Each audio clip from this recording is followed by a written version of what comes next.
ก็สบายดีสาวโลกทุกคนเนาะ มื้อนี้เขาก็มาอยู่กับรายการ Poppy Cool TV เนาะรายการที่คนนอนรับก็อย่างเบิ่งได้นั่นเอง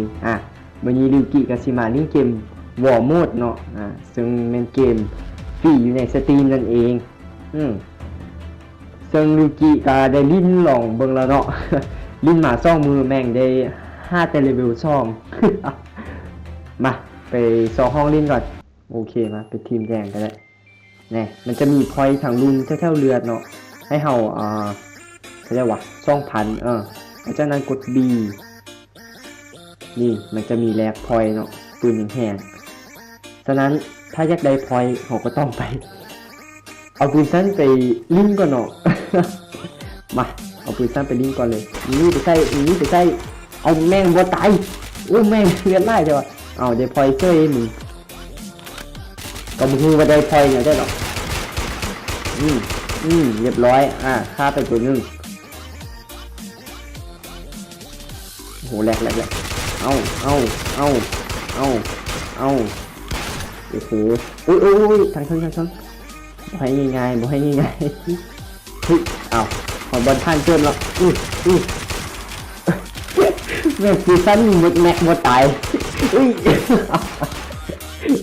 โอ้มันยิงได้ปืนแล้วปืนที่ริวกิจะเอากับแมนปืนนี้เลยโอเคมาบุกไปท่าเลยเอานี่เรียบร้อยตาย5เนาะมึงเฮ้ยท่านเกิดมันใจเย็นเฮ้ยมาดักท่าอยู่นี้เลยเนาะเอาอุ้ยเอาโอ้แม่งแม่งเฮ้ยเอาบวกไปนี่โอ้ยเอาเรียบร้อยหัวแตกไปละมึงโอ้ยแม่งตายเฮ้ยเดี๋ยวใจเย็นกูใจฮอนจนย่างไปแมปนี้เลยก่อนได้มันมีฮอดว่ะเล็งสปีดก็ได้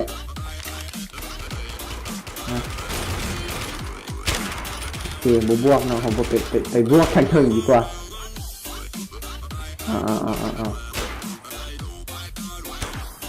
ทีมันมีแค่2 คนเนาะน่าจะเกิดที่ทางลุ่มนี่ว่าแล้ว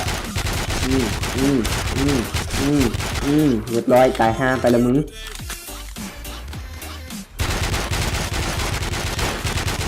แหน่หัวไว้แม่งเลยโอ้ยได้ค่าเนาะไปเส้นมาแล้วทีมเฮาสั่งบกินเจี๊ยบจังน้อยเลยโอ้ยแรกแม่งเกือบตาย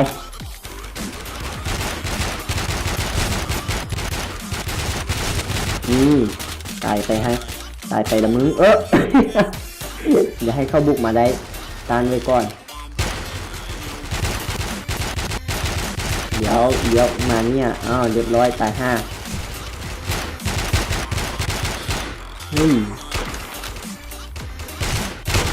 น่าหัวแตกไปมึงโอ้แรกใจเย็นเชี่ยว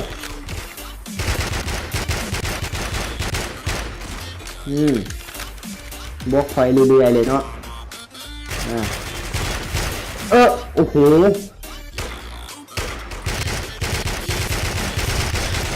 เรียบร้อยหัวแตกไปโยตายแล้วโอ้ลูกคุณมัน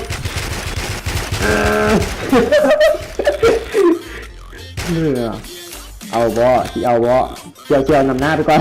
เลือดหมดละเลือด44เนาะกับบ่หมด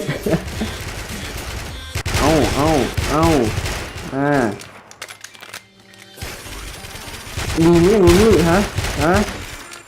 นี่ก่อนใจเย็นเจียว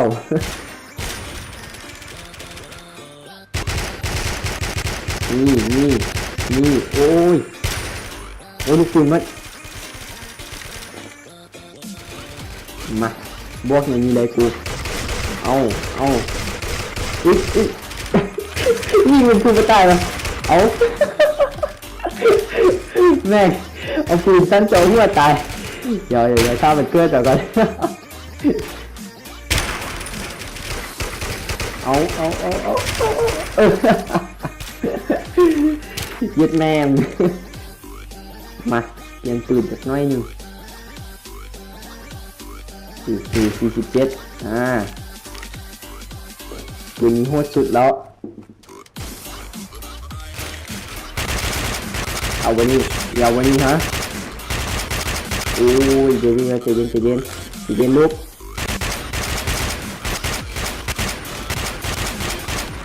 ตายแล้ว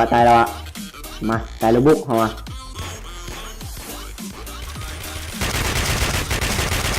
เรียบร้อยตาย5ไปมึงบางทีเขาอาจก็ถึงโหจีน่ะ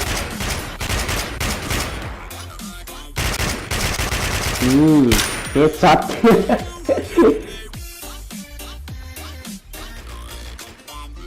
โอ้โหลูกปืนหมดแล้ว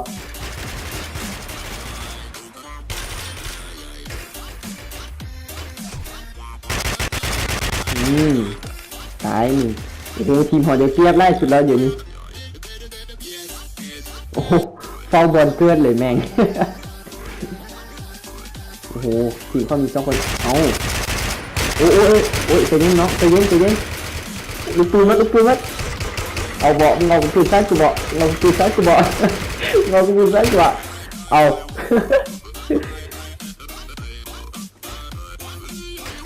บวกเกี่ยวบวกมันแรกโอ้โหยูมอนี่ฉันเอามีดไล่ฟันเลยเสร็จก่อนเดี๋ยว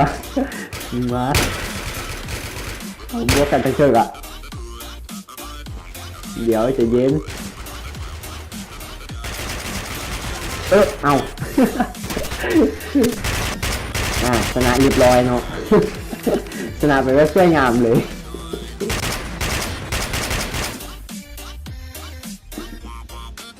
เบิ่งเราทึกใจอย่าลืมกดไลค์ถ้าแม่นเราอย่าลืมกดแชร์ถ้าใครยังบ่ได้กด Subscribe ก็กดเลยเด้ออยู่ทางรูปนี้เลย